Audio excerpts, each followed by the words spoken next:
فرعون ساری عمر اولاد پیدا کیوں نہ کر سکا؟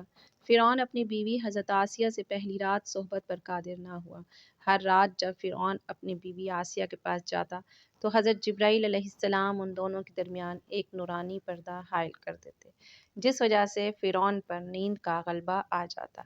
ایک رات فرعون نے حضرت جبرائیل علیہ السلام کو بسم اللہ الرحمن الرحیم، رسول محترم حضرت محمد صلی اللہ علیہ وآلہ وسلم نے ایک دفعہ زمین پر 4 لکیریں کھینچی اور پاس بیٹھے صحابہ سے پوچھا، تم میں سے کوئی جانتا ہے کہ یہ کیا ہے؟ صحابہ نے عرض کی، اللہ اور اس کا رسول بہتر جانتے ہیں۔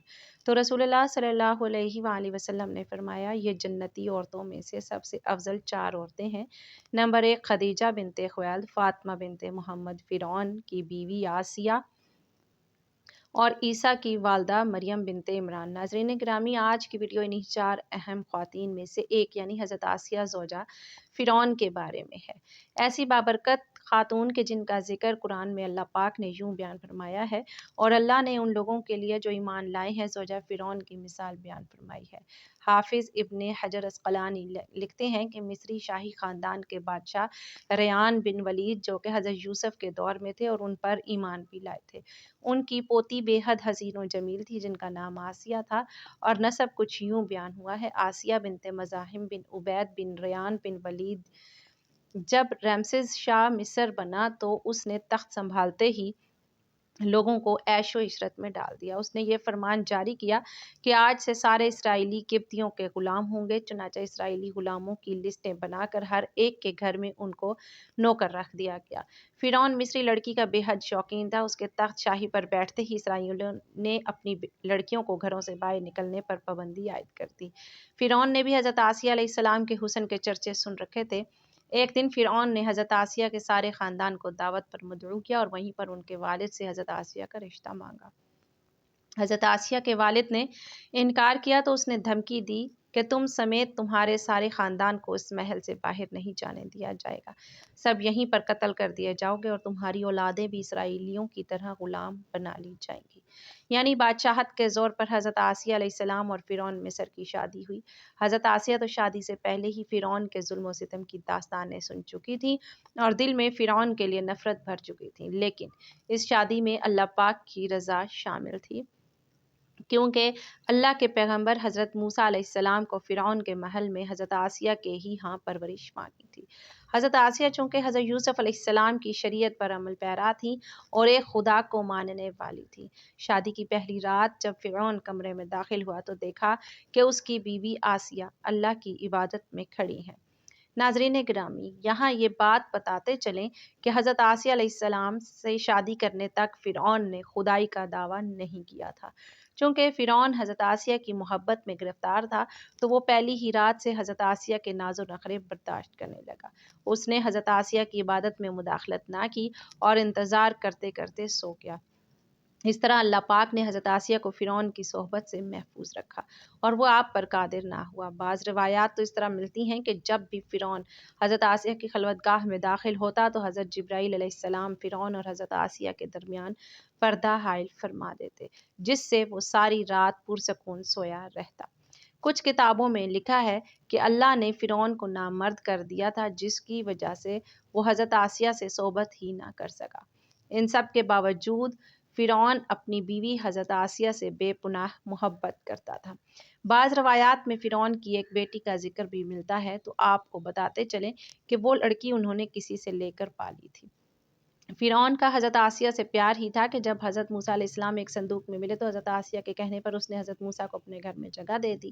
حضرت آسیہ کی چونکہ کوئی اولاد نہ تھی، اس لیے آپ نے حضرت موسیٰ کو اپنا بیٹا بنا لیا اور فرعون سے کہنے لگی، یہ بچہ میری اور تیری آنکھوں کی ٹھنڈک ہے، اسے قتل نہ کرو۔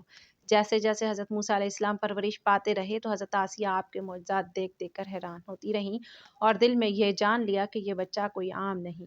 ان کی توقعات کے عین مطابق جب حضرت موسیٰ علیہ السلام نے نبوت کا اعلان فرمایا تو حضرت آسیہ ان پر ایمان لے آئیں، لیکن اپنا ایمان لانا محل والوں سے چھپا رکھا۔ ان کے ایمان لانے کا واقعہ کچھ اس طرح ہے کہ ایک دن فرعون کے دربار میں ایک باندی کو لایا گیا، وہ حضرت موسیٰ پر ایمان لے آئی تھی۔ فرعون نے اس باندی کے تینوں بچوں کو اس کے سامنے ابلتے ہوئے تیل میں ڈالنے کا حکم دیا اور ساتھ ہی اس باندی سے کہا، اب بھی وقت ہے، مجھے اپنا خدا بنا لے۔ لیکن وہ باندی کا ایمان بہت پختہ تھا۔ خیر اس باندی کے سامنے اس عورت کے تینوں بچوں نے ابلتے ہوئے تیل میں جان دے دی۔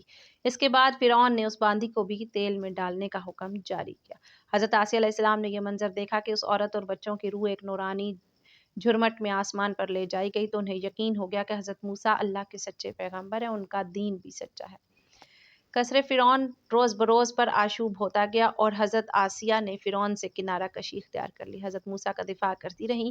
حضرت موسیٰ علیہ السلام کے چاہنے والے فرعون کے سپاہیوں کے ہاتھوں ظلم و ستم کی بھیڑ چڑھنے لگے اور انہیں بے دردی کے ساتھ قتل کیا جانے لگا، یہاں تک کہ فرعون نے حضرت موسیٰ پر ایمان لانے والے ایک شخص سے، جسے قرآن کریم نے مومن آل فرعون کے نام سے یاد کیا ہے، بڑی ہی بے دردی سے قتل کیا، جس کے بعد حضرت آسیہ کے صبر کا پیمانہ چھلک اٹھا اور کھلم کھلا فرعون کی مخالفت کرنے لگی۔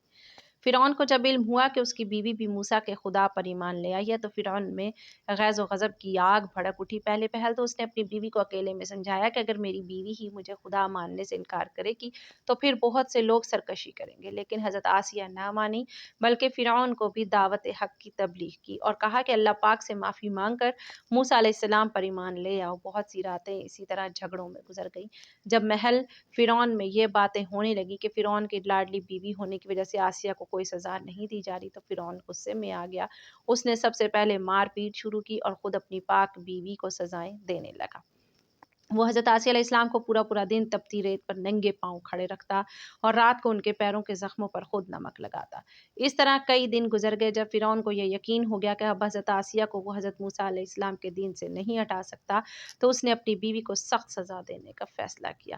حضرت آسیہ علیہ السلام کے چاروں ہاتھوں پیروں میں لوہے کی کیلیں ٹھوک کر چاروں کونوں میں اس طرح جکڑ دیا کہ وہ ہل بھی نہ سکیں، اور بھاری پتھر آپ کے سینے پر رکھ کر ان کو ریت پر دھوپ میں لٹا دیا اور پانی بند کر دیا۔ لیکن پھر بھی حضرت آسیہ علیہ السلام ایمان پر عزم و استقلال کے ساتھ ان مصائب کے باوجود قائم و دائم رہیں اور فرعون کے کفر سے خدا کی پناہ چاہی، جسے اللہ پاک نے یوں بیان فرمایا: اور اللہ نے ان لوگوں کے لیے جو ایمان لائے ہیں زوجہ فرعون کی مثال بیان فرمائی ہے، جب اس نے عرض کیا: اے میرے رب، تو میرے لیے جنت میں اپنے پاس ایک گھر بنا دے اور مجھ کو فرعون اور اس کے عمل بد سے نجات دے دے اور مجھے ظالم قوم سے بھی بچا لے۔ ایک روایت تو یہ ہے کہ فرعون نے حضرت آسیہ علیہ السلام کی کھال بھی اتروا دی اور پھر ان پر چٹان کو گرا دیا۔ اللہ اکبر!